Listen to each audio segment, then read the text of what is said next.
이번 시간에는요, 정시 모집에 지원을 하기 전에 또는 정시 모집에서 일반적으로 좀 많은 질문들을 하시는 게 있었습니다. 그 질문들에 대한 답변을 하는 형식으로 궁금증을 좀 해결해 드리려고 합니다. 먼저요, 뭐 이건 질문이라기보다는 우리가 수시하고 정시를 다 지금 염두에 두고 발표를 기다리고 있는 상황일 텐데요. 보시면은 수시 모집에 붙었어요. 그죠? 수시 모집 합격을 하면 수시 모집으로 꼭 가야 됩니다. 그죠? 등록하고 다니는 게 지금은 의무이니까요. 그렇게 안 하면은 이후에 있는 정시 모집을 지원을 할 수가 없습니다. 그래서 법적으로 어떻든 간에 수시 모집에 발표되는 12월 18일까지 내용들 보고 등록하고 다니면 됩니다. 박수 쳐줘야 됩니다. 그죠? 잘한 거예요. 그죠? 그 다음에 수능 시험을 잘 못 봤어요. 근데 수시 모집에 예비 번호를 받았어요. 이거는 수시로 가야 되는데 예비 번호를 통해서 아무튼 회전이 되면서 내가 가야 되는데 수시 모집으로 가야 됩니다. 그죠? 가기를 바라야죠. 그래서 어떻든 수시 모집에 합격자 발표 이후 최종 등록까지 보고 가면 좋겠습니다. 여기까지도 사실은 괜찮아요. 그죠? 자, 정시 모집에 수능을 잘 봤어요. 수능을 잘 봐서 정시 모집에 잘 갈 수 있을 것 같고 수시 모집에 예비 번호를 받았어요. 그죠? 근데 이건 뭐 수시 모집으로 가면 좋겠지만 아마 수시 모집이 아니더라도 상관은 없는 것 같아요. 뭐 기왕이면 수시보다 정시로 가면은 더 잘 갈 수 있다면 다행입니다. 그렇죠? 하지만 저는 이 경우에도 수시로 붙으면 수시로 가시는 게 훨씬 더 축복이라고 생각을 합니다. 여기까지도 괜찮아요. 좋습니다. 근데 수시 모집의 불합격이 거의 확정적인데요. 정시 모집의 수능이 뭐 평소에 봤던 것처럼 일반적인 정도로 잘 나왔어요. 그죠? 그러면 가군, 나군, 다군을 잘 분석을 하셔가지고 수능과 입시 요강과 지원 전략을 잘 짜서 전략적인 지원이 필요합니다. 반드시 정시에 내가 목표한 만큼 가야 되니까요. 그죠? 네, 정시로 가야 되는 상황이죠. 근데 수시도 다 보니까 거의 불합격이 확정이 되고요. 정시에 수능도 잘 성적이 평소보다 잘 안 나와서 정시 모집 지원 가나다군도 녹록치 않아요. 근데 하지만 이런 경우에도 어떻게 돼요? 정시 모집에 지원을 해야 합니다. 왜? 1년에 한 번 지원할 수 있는 거잖아요. 수능 시험은 봤죠. 만약 목표한 만큼의 성적이 안 나왔잖아요. 내년을 또 준비하신다면 금년에 지금 받으신 성적으로 그 목표 대학에 넣어보세요. 그리고 확인해 보세요. 내 성적으로 얼마나 부족한지. 아니면 이 영역은 성적이 남는지. 그죠? 그걸 확인하셔야 또 긴 시간 준비하는 동안 내가 특정 영역에 아니면 어떤 내용 단원에 더 집중을 해서 점수를 얼만큼 더 올려야 될지 목표가 생기는 거잖아요. 그죠? 중요합니다. 지원은 지원이기 때문에 반드시 뚜껑 열어보고 결과를 확인하시고 난 다음에 새로운 준비를 해야 된다는 겁니다. 혹시 또 가나다군 중에서 학과를 보고 넣었는데 붙는 경우도 있잖아요. 그러면 그 학과에 또 다닐 수도 있는 겁니다. 그래서 정시 지원을 반드시 해야 한다는 점을 말씀을 드립니다. 자, 그 다음에요. 정시 모집에 추가 합격의 인원이 있는데 이거는 지금 대학별로 정리가 되어 있는데 모집 단위별로 봐야 됩니다. 자, 보시면 고대는 보니까 7차 이후도 14명이 들어갔어요. 그죠? 성균관대도 보면 5차에 77명이 들어갔습니다. 2020년도입니다. 그죠? 자, 작년에는 보니까 발표된 게 5차까지인데 고려대에는 2021년도에 5명이 더 추가로 들어갔죠. 그리고 나머지 대학들도 보니까 3차까지 발표된 대학 들어가는 꽤 있습니다. 물론 아마 이후에도 있을 수 있겠죠. 자, 무슨 말씀을 드리려고 하냐면 예비 번호를 받아서 추합을 노리는 경우에는 반드시 그 모집 단위가 2021, 20, 19 이렇게 적어도 3개년 동안에 한 번쯤은 예비 추합으로 합격한 경우가 있는 모집 단위 지원하셔야 됩니다. 중하위권에 있는 학과에 넣었는데 예비 추합으로 절대 안 됩니다. 발생하지 않았던 추합은 여전히 발생하지 않거든요. 그래서 주로 이제 상위권에 있는 학과나 인기 있는 학과나 아마 그럴 텐데 그 모집 단위들을 좀 염두에 두시고 가나다군 중에서 한 곳을 노려야 된다라는 말씀을 좀 참고로 드립니다.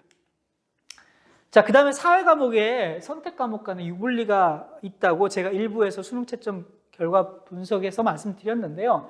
보시면은 어디부터 보셔야 되냐면 지금 과목으로 놓고 보면은 1등 최고점과 1등급의 구분 점수 차이가 똑같아지는 걸 겁니다. 이거 보시면은 윤리와 사상, 한국지리, 세계지리, 동아시아사, 세계사, 경제, 정치와 법까지일 것 같아요. 대략 이 과목들은 표준 점수 최고점이나 1등급 컷이 똑같아요. 다른 말로 표현하면 1등급 컷이 원점수로 50점 만점이라는 얘기입니다. 그죠? 합격자들을 변별하기가 쉽지가 않은 거죠. 그러니까 이 과목에서는 내가 50점 만점을 받아도 별로 유리하지 않다는 겁니다. 그죠? 근데 하지만 참고로 하실 것은 이게 소수 학생들이 응시하는 거잖아요. 하지만 약간의 팁을 드리자면 그래도 응시 인원이 적은 쪽 있죠. 거기에서 1등급을 받은 학생들이 그나마 조금 유리해지는 경우는 있을 거예요. 근데 어쨌거나 이거는 표준 점수가 상대적으로 조금 더 높게 나오는 쪽을 선택해야 되는 게 더 유리한 거죠. 다르게 말씀드리면은 이거 보시면 윤리와 사상은 만점이 아니네요. 한국지리에서부터 지금 그죠? 50점 1등급에 65점이잖아요. 세계지리 66점이잖아요. 그다음에 동아시아사도 보면은 66점. 그다음에 여기 보면 세계사도 66점, 경제도 66점, 정치화는 63점이잖아요.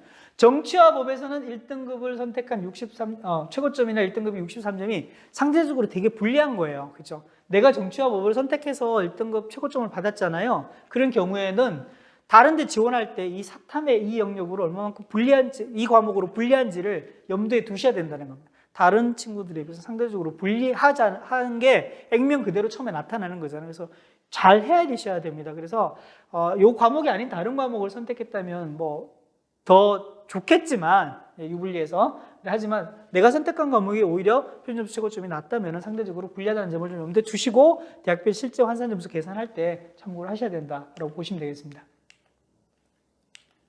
네, 과학탐구인데요. 과학탐구는 다른 사회탐구에 비해서 훨씬 더 말씀드렸던 대로 점수가 좀 확보가 됐어요. 그래서 표준점수 최고점과 1등급의 점수 차이가 좀 났는데 아까 말씀드렸던 대로 지구과학 1, 지구과학 2를 선택해서 만점을 받은 경우는 74점, 77점이잖아요. 인원수는 473명이고 그다음 인원수는 2명이니까 그렇게 많지는 않습니다만 어쨌거나 이 과목을 봐서 표준 점수가 높은 친구들은 상대적으로 훨씬 더 유리해진다는 겁니다. 다른 영역 중에서도 보면 물리학 1, 생명과학 그죠? 1, 두 개 영역도 두 개 과목도 다른 과목에 비해서는 표준 점수 최고점이 유리해지는 거죠. 그래서 상대적으로 내가 어떤 과목을 선택했냐에 따라서 유불리를 점검하는 게 실제 대학별 계산식에서도 유리하다고 보고 계산해 보셔야 된다는 겁니다. 유리하다고 보고 계산했는데 왜 유리하지 않지? 라면 물음표를 찍고 다시 확인 작업에 들어가야 된다고 제가 말씀드렸죠? 중요합니다. 자, 그 다음에요. 국어 영역의 등급별로 보면 이게 같은 등급, 아까 이제 언어와 매체, 화법과 작문을 선택한 게 7대3 정도 응시자의 비중이었는데 지금 기관마다 조금 다르긴 한 것 같아요. 저희가 표본으로 본 거는 1등급자 중에서 언어와 매체 선택자는 60% 정도 되고요. 화법과 작문 선택자는 41% 정도, 40% 정도 되는 것 같아요. 2등급은 46.5, 언어와 매체가 46.5, 화법과 작문이 53.5 이렇게 순차적으로 언어와 매체는 조금 더 비율이 줄어들고 화작문은 좀 늘어나는 추세인데요. 자, 그러면은 내가 언어와 매체를 선택했는데 어느 정도 수준에 있는지를 알면은 상대적으로 좀 더 유리해질 수 있다. 물론 이제 표준 점수 전체를 놓고 보면 인원수가 똑같이 나옵니다만은 언어와 매체가 얼만큼 유리한지 불리한지를 상대적으로 겨눠볼 수 있는 거죠. 근데 국어는 제가 보기에는 그렇게 유불리 자체가 많이 나타나지는 않는 것 같고요. 표준 점수 차이도 크게 나타나지 않아서 이게 크게 뭐 선택 과목에 따른 유불리는 별로 없다고 볼 수 있는 것 같아요. 다만 언어와 매체를 봐서 최상위권에 특히 1등급 안에 있는 학생들은 표준 점수가 높으면 높을수록 상대적으로 언어와 매체 본 친구들이 많잖아요.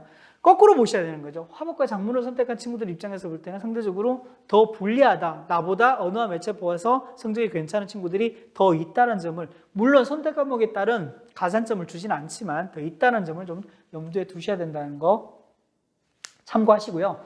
수학에서는 좀 더 살펴봐야 될 게 지금 보면 수학의 1등급 있잖아요. 1등급 받은 학생들 중에서 표준점수 137점 이상이죠. 미적분 선택한 자가 학생들이 35.5, 기하가 6.7, 확률과 통계가 7.8 정도로 예상이 되는데 이 상황에서는 미적분 선택자가 85.5니까 확률과 통계 선택해서 1등급 받은 학생들이 많지 않단 말입니다. 그럼 내가 수학에서 1등급을 받았어요.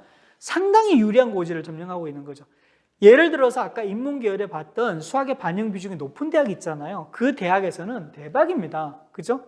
학생 수가 많지 않은 데다가 내가 수학을 확률과 통계를 봐서 일정 정도 성적 확보가 돼 있는 상황이잖아요. 그럼 수학의 반영 비중이 높다면 얼마만큼 내가 유리하겠어요?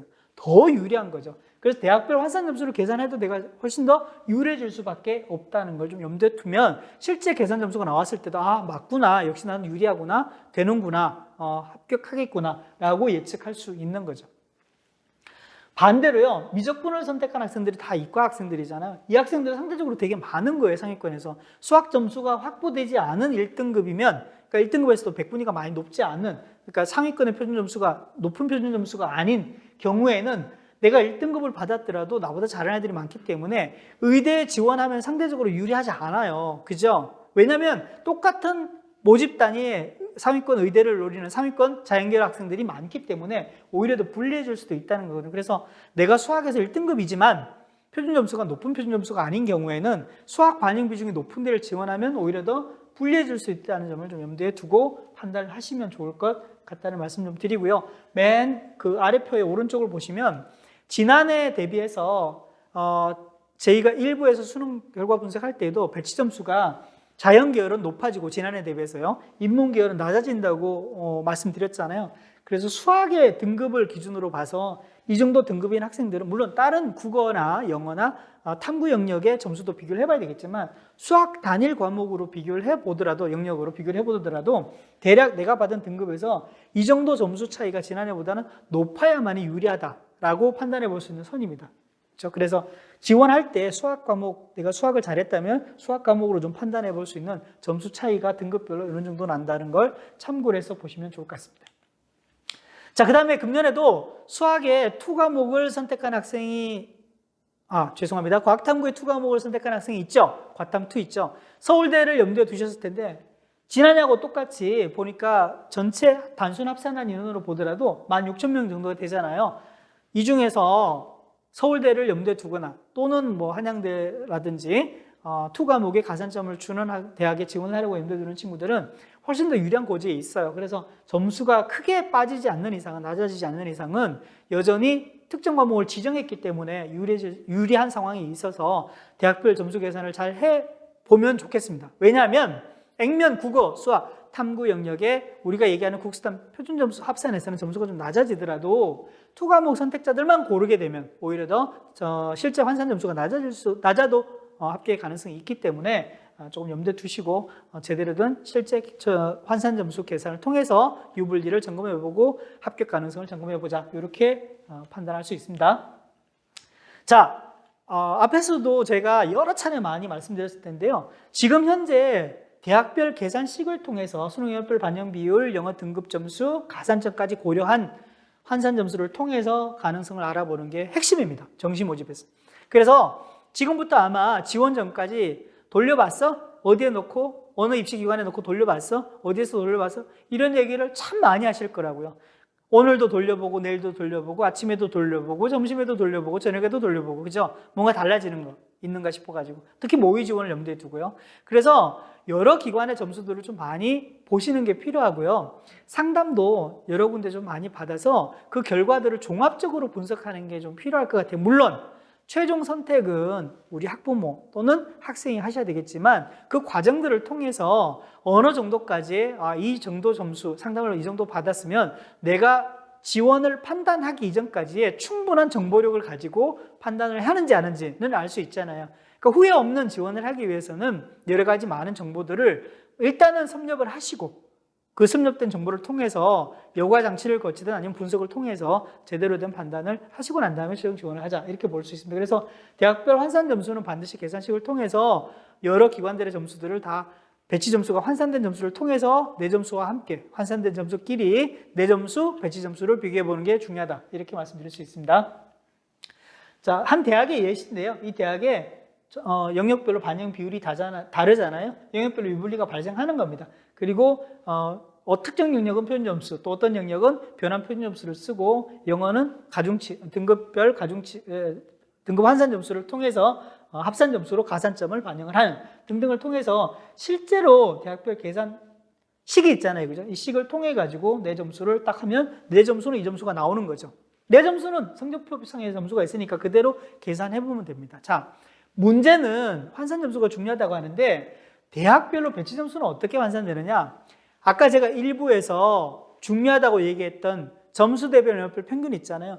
입시 기관들은 그 점수를 가지고 계산을 할 거라고요. 근데 입시 기관마다 그 점수가 다 다릅니다. 그래서 제가 말씀드린 게 여러 입시 기관의 점수들, 또 우리 학교, 또 서울시 진학정보연구원에서 나온 대기업에서 나온 점수들을 통해 가지고 대학별 환산 점수를 통해서 그 배치 점수와 내 점수를 비교해 보는 게 중요하다라고 말씀을 드리는 겁니다. 자, 그 다음에요. 합격 진단을 보면 불안하냐, 안정이냐, 적정이냐 뭐 이런 기준이 나올 거잖아요. 그 기준은 반드시 물어봐야 됩니다. 어디에다가 입시 기관이든 아니면 상담을 받았던 선생님들한테 선생님 점수 차이가 이 정도는 아는데요. 대학별 환산식을 통해서도 이 정도면은 합격률이 어느 정도 돼요? 절반 정도 되나요? 아니면 70 되나요? 아니면 30% 이하 정도로 합격률이 낮은가요? 를 확실하게 물어보시고 심리적으로 그냥 적정하다, 안정하다, 불안하다 이렇게 이제 두루뭉술한 언어적인 표현보다는 가시적으로 보는 것도 필요하지만 수치를 통해서 확실하게 어느 정도인지를 그 가늠을 서로 좀 더 정밀하게 그 기준을 정하는 게 중요하다는 겁니다. 그래서 안정이에요. 얼마나 안정인 거예요? 중요하죠. 그래서 한 80% 정도는 합격할 수 있습니다. 불안해요. 한 20% 정도의 합격률밖에 안 됩니다. 정도를 확인하고 최종 지원 선택을 하자라는 게 중요합니다. 이게 입시 기관마다 또는 자료를 만드는 기관마다 다를 수 있거든요. 그래서 다른 정도를 반드시 수치로 좀 확인을 하자라는 말씀을 드립니다. 자, 이제 마지막 정리를 좀 해볼게요. 자, 이제 내가 많은 정보들을 가지고 대학 학과를 골라야 돼요. 고르는 상황에서 가장 중요한 게 내 수능 성적 분석하라고 얘기했죠? 그 다음에 대학별, 지원하고자 하는 대학의 모집 요강 통해서 내가 유리한지 불리한지 내 수능 성적도 분석하고 물론 다른 학생들 수능 성적도 봐야 되겠지만 그 내가 고른 목표 대학의 요강을 통해서 유리한지 불리한지 판단해야 되겠죠. 마지막은 이 두 개를 가지고 마지막 지원 전략을 짜는 겁니다. 가군, 나군, 다군에 어떤 조합별로 이 대학을 하는 게 중요할까를 다 염두에 두고 가는 게 첫 번째로 고민해야 될 거고요. 그 다음에 금년 기대치 말씀드렸잖아요. 대학이냐 학과냐 등등이 중요하고요. 그 중간에서 가군, 나군, 다군 중에서 전략적인 합격하는 데를 어디다 두는 건지 정말 중요합니다. 나군을 안정으로 두면 가나군에 도전해도 되겠죠.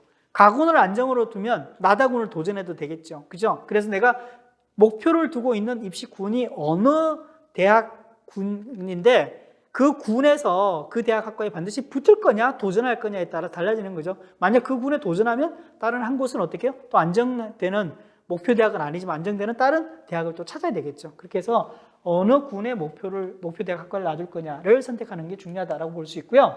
눈치 지원 하실 거죠. 금년에는 아마 아무도 모르는 지원 배치 점수가 나타날 가능성도 매우 높습니다. 근데 하지만 이런 난세에는요, 가군, 나군, 다군을 다 도전을 하는 건 위험하죠. 다 안정 지원하는 것도 어떻게 보면 정답은 아닌 거죠. 그래서 안정, 적정, 도전 지원을 다 분산해서 잘할 수 있는 좀 지혜가 필요한 것 같아요. 그래서 눈치 지원을 할 때 하시더라도 한 곳은 반드시 안정 지원을 좀 골라놓고 하자라고 좀 말씀드릴 수 있고요. 자, 가나다군을 전략적으로 다 조합하는 게 중요하다고 말씀드렸잖아요. 세 개 모두 최초 합격했어요. 그죠? 그리고 나중에 봤더니 내가 1등이에요. 그 모집 단위에 내가 지원한 학과에서. 그죠? 의미 없습니다. 그죠? 자, 한 개 최초, 한 개 추가, 한 개 불합격이에요. 늘 말씀드리지만 신의 영역입니다. 그죠? 자, 보세요. 세 개 모두 추가할게요. 신 위에 신이 있어요. 그죠? 신의 할아버지하고 친한 거예요. 이거는 정말. 그죠? 정말 금년에는 이런 상황들이 너무 힘들 것 같아요. 자, 그래서 그냥 도전 지원해서 세 개 모두 다 그냥 떨어지게 지원했어요. 의미 없는 지원입니다. 내년에 재도전을 하시더라도 이렇게 하시지 말았으면 좋겠어요. 한 개 군 정도는 뭐 어느 정도 내 높이가 되는지를 배치 점수를 보고 한번 지원해서 합격을 손에 쥐고 재도전을 판단할 수 있는 이런 것도 좀 중요하다는 생각이 듭니다. 그래서 어찌됐건 간에 중요한 것은 신의 영역하고 좀 가까운 곳을 염두에 두시고 이게 말씀드려서 제가 이제 신의 영역으로 얘기한 거지 정밀하게 분석하고 지원 판단을 제대로 하시다 보면은 다 가군, 나군 세 개를 분산 지원해서 어느 한 곳 안정, 어느 한 곳 적정, 어느 한 곳 도전 이렇게 지원하실 수 있거든요. 그런 선택을 하시면 좋겠다는 말씀을 좀 드리고요. 지원을 했으면은 합불 결과도 미리 좀 예측해보는 게 필요할 것 같아요. 실제 결과 그렇게 나타나는지 나타나지 않는지. 왜냐하면 예측해보고 나시고 그게 아니면은 앞서서 가나다군 지원을 다시 또 바꿀 필요도 있는 거거든요. 그래서 반드시 예측을 해보고 난 다음에 판단을 하고요. 만약에 가나다군 중에서 예측했을 때 가군에 내가 최종 합격했잖아요. 그럼 거기에 등록할 건지 말 건지도 생각을 한번 해보셔야 돼요. 합격했는데 등록하지 않을 것을 내가 왜 지원하지? 라고 염두에 두시면 다시 또 되돌아가서 가나다군의 조합을 또 선택을 해볼 필요도 있는 거죠. 마지막으로요.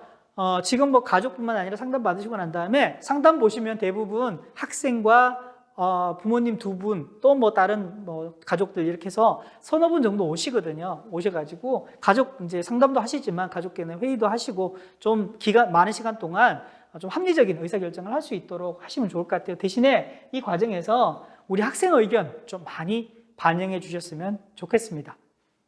자, 정시 지원 전략에 관련되는 질문과 답변에 관련되는 얘기를 좀 했는데요. 제가 보기에는 금년 정시 모집이 사실은 수능 성적을 손에 쥐고 우리가 다 아는 게임을 하는 것 같지만 실제로는 정말 결과를 예측하기 힘든 깜깜이에 지원을 해야 될 것 같은 상황인 거예요. 근데 하지만 말씀드렸던 대로 우리가 뭔가를 많은 자료들을 손에 쥐고 분석하고 그리고 가나다군을 내가 목표했던 곳 아니면 또 다른 곳을 찾아서 후회 없는 지원을 하게 되면 그 결과를 받아들일 수 있을 것 같습니다. 그래서 좀 시간이 걸리더라도 정말 바뀐 수능에 정시 모집 단위가 늘어나고 뭐 약학을 비롯해가지고 모집 단위가 다 바뀌고 뭐 이런 상황이긴 하지만 그럼에도 불구하고 좀 합리적인 이성적인 지원을 할 수 있도록 좀 시간을 투자를 해서 많은 공부를 하시고 후회 없는 지원을 하시고 그 결과를 받아들였으면 좋겠고요. 제 마음은 언제나 한결같습니다. 정시 모집에 꼭 합격하셨으면 좋겠습니다. 마치겠습니다.